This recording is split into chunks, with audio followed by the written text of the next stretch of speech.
आज गोविंद यमुना के किनारे खड़े होकर जिस तरफ नजर डालते हैं चारों तरफ से हजारों लाखों की संख्या में गोपियां चली आ रही हैं। देखते ही देखते गोपियां भगवान के पास में आकर खड़ी हो गई और जैसे ही गोपियां भगवान के पास में आई, आज भगवान बहुत सुंदर तरीके से गोपियों का स्वागत करते हैं। भगवान सुखदेव कहते हैं कि भगवान बोले स्वागतम वो महाभागा। भगवान कि स्वागतम सुस्वागतम, मैं आप सबका स्वागत करता हूं। हे महाभागा, स्वागतम वो महाभागा, हे महाभागाओं आप सभी आज आई। आपके आने से मुझे बहुत आनंद मिला। भगवान इतना भी बोले थे कि गोपियों के मन में आ गया कि देखो, सबसे पहले तो भगवान ने हमें अपना नाम, मेरा नाम ले लेकर के पुकारा। हम जब आ गई, दौड़ी दौड़ी जब हम चली आई, तो आज गोविंद हम सबका स्वागत भी कर रहे हैं। लेकिन इतना स्वागत करते करते ही भगवान ने एक बात और कह दी कि प्रियम किम करवाणी वा ब्रूता गमन कारण, कि आप आई हो, अच्छी बात है, मैं आपका स्वागत करता हूं, लेकिन आई क्यों हो? इस जंगल में क्यों आई आप?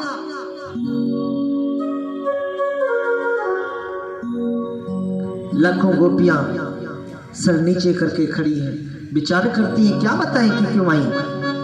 खुद तो पहले नाम लेकर बुलाया और अब हम आ गई तो पूछ रही कि क्यों आई हो, क्या बताएं इनको। सर नीचे करके खड़ी हो गई, कुछ नहीं बोली। भगवान फिर से बोल पड़े रजनीशा। कहते कि देवियों, ये रात कितनी घोर रूपा है, इस रात को देखो कितनी घोर रूपा है ये। और इस घोर रूपा रात्र में आप सभी अपने अपने पतियों को छोड़ करके इस नितांत निर्जन वन में चली आई हो, क्या ये अच्छी बात है? ये सही बात नहीं है।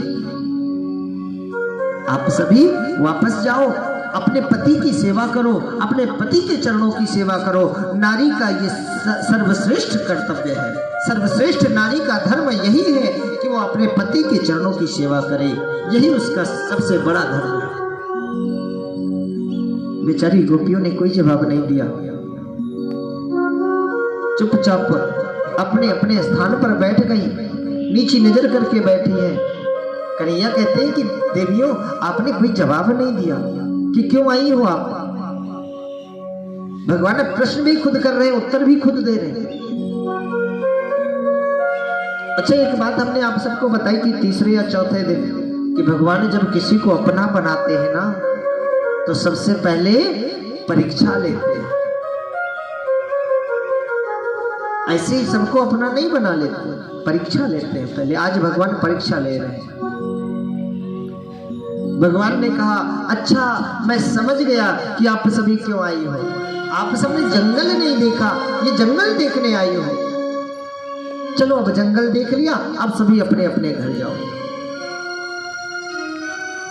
फिर थोड़ी देर बाद भगवान बोले कि अच्छा मैं अब समझा, आपने रात्रि में इस चंद्रमा के प्रकाश में इस यमुना के तट को चमकते हुए नहीं देखा है, इसीलिए आप यहाँ पर इस यमुना के तट को देखने आई हो। अब आपने देख लिया ना, अब आप सभी अपने अपने घर को जाओ।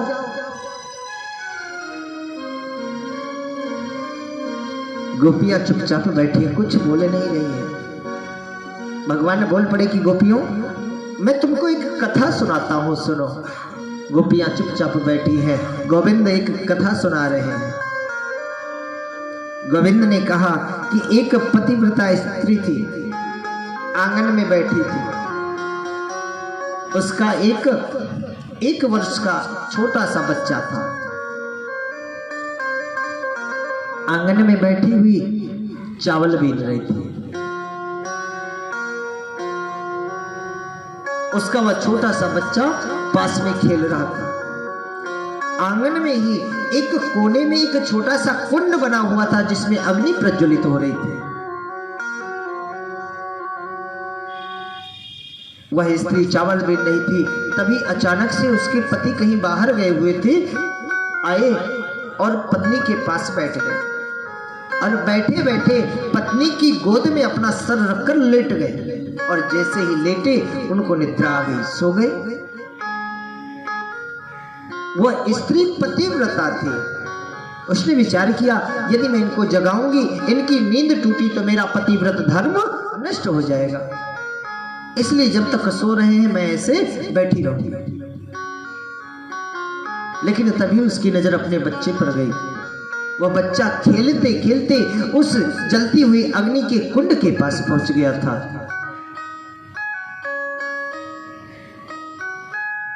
अब पत्नी विचार करती है कि अगर ये बच्चा थोड़ा सा भी आगे बढ़ेगा तो कुंड में गिर जाएगा, उस अग्नि के कुंड में गिर जाएगा। यदि मैं पति को जगाती हूं तो मेरा पतिव्रत धर्म नष्ट होता है, और यदि मैं बच्चे को छोड़ती हूं तो बच्चा अग्निकुंड में गिर जाता है। उस स्त्री ने अपने दोनों नेत्र बंद कर लिए,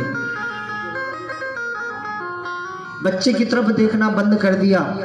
खेलते खेलते वह 1 साल का बच्चा उस अग्निकुंड में जाकर गिर गया जिसमें अग्नि प्रज्वलित हो रही थी।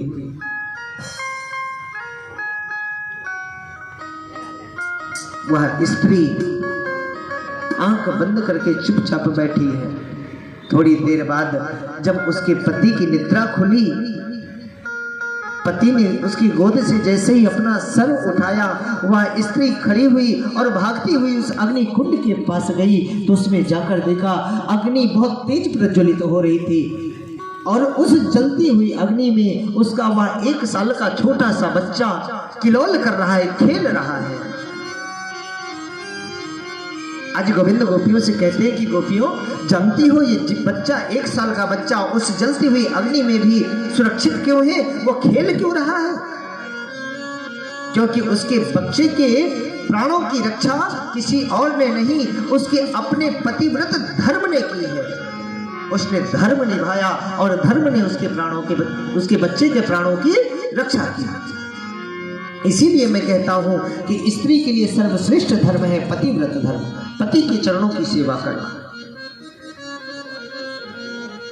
अच्छा, एक बात आप सबको भी एक बात बता दूं। आज बहुत से लोगों को हमने देखा है पति पत्नी साथ में एक थाली में भोजन करते हैं। पति पत्नी को एक थाली में भोजन नहीं करना चाहिए।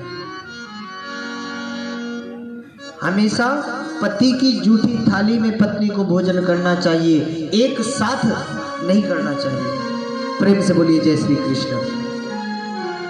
गोविंद ने कहा इसलिए आप सभी जाओ और अपने अपने पतियों की सेवा करो। गोपियों चुपचाप गोपियों ने सुना। एक गोपी खड़ी हुई, बोली भगवान, जैसी कथा आपने सुनाई है ना, ऐसी 2-4 कथा हम भी जानती हैं। अगर आपको बुरा ना लगे तो मैं आपको सुनाऊं। गोविंद ने कहा बिल्कुल सुनाओ। गोपी खड़ी हुई गोविंद को सुनाने लगी कि हे गोविंद, एक स्त्री थी, वो भी बहुत पतिव्रता थी, अपने पति के चरणों की सेवा करती। जब तक पति को भोग नहीं लगा देती खुद कुछ नहीं खाती, जब तक पति के चरणों की सेवा नहीं कर देती तब तक जल भी अपने मुख में नहीं डालती थी। पति की सेवा करती थी, पतिव्रत धर्म का पालन करने वाली थी। बोले तो गोपी ने कहा कि एक दिन उसके पति को धन कमाने के लिए परदेश जाना पड़ा। पत्नी ने अपने पति से कहा कि आप परदेश जाओगे, मैं आपकी सेवा कैसे करूंगी, या तो मुझे भी साथ में लेकर चलो। पति ने कहा कि चिंता मत करो, मैं तुम्हें एक मिट्टी की मूर्ति बनाकर देकर जाऊंगा। जब तक मैं वापस नहीं आता तब तक तुम इस मिट्टी की मूर्ति की पूजा करना, तुम्हारा पतिव्रत धर्म नष्ट नहीं होगा, यह मेरा आशीर्वाद है। तुम इस मिट्टी की पूजा मुझे समझकर करना। व्यक्ति ने मिट्टी की मूर्ति बनाई, पत्नी को दे दिया और स्वयं परदेश चला गया। अब पत्नी का नियम बन गया, प्रतिदिन उस मिट्टी की मूर्ति की सेवा करती है, धूप दीप भोग नैवेद्य भोजन कराना।